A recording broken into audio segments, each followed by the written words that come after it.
భూపాలపల్లి జిల్లా police head క్వార్టర్స్లో అమరవీరుల సంస్కరణ దినోత్సవంతో జిల్లా ఎస్పీ కిరణ్ ఖారే పాల్గొన్నారు మాట్లాడారు. శాంతి భద్రతల పరిరక్షణలో ప్రాణాల్లోల్లి పోరాడిన పోలీస్ అమరవీరుల త్యాగాలను జాతి ఎన్నటికీ మరవలేనిదని అన్నారు. ఇక వారి త్యాగాలను స్మరించుకుంటూ పోలీస్ అమరవీరులకు ఘన నివాళులర్పించారు. గుండెలపై చేయి వేసుకుని హాయిగా నిద్రపోతున్నామంటే అది ఖచ్చితంగా సరిహద్దుల్లో సైనికులు స్థానికంగా పోలీసు కృషి అని చెప్పుకొచ్చారు.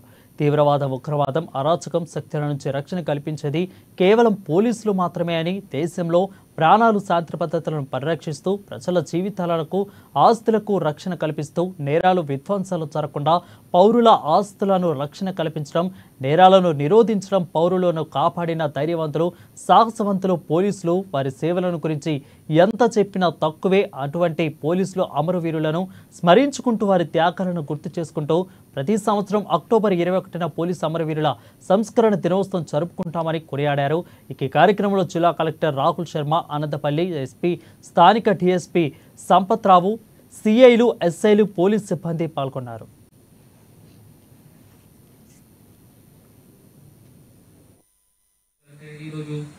మన పోలీస్ సాక్రిఫైసెస్ కోసం ఎవరైనా సాక్రిఫైస్ చేశారు పోలీస్ కి, మన అందరికి మనం ఒక ట్రిబ్యూట్ అండ్ హోమేజ్ పే చేస్తున్నాం. So October 21st actually is a day of remembrance. This is a day of remembrance of the great sacrifices and selfless souls who have put their lives in the line of fire so that we may live in peace. So ఈ రోజు మీ ఇక్కడ SP గారు కూడా చెప్పారు.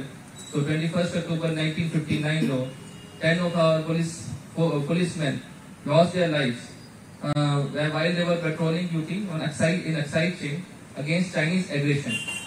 So ఆ టైంలో మన force లో చాలా తక్కువ మంది ఉన్నారు అండ్ చైనీస్ ఫోర్స్ లో చాలా ఎక్కువ మంది ఉన్నారు. దెన్ ఆల్సో లాస్ట్ బ్రెత్ వరకు ఫైట్ చేశారు. సో ఆ ట్రిబ్యూట్ అండ్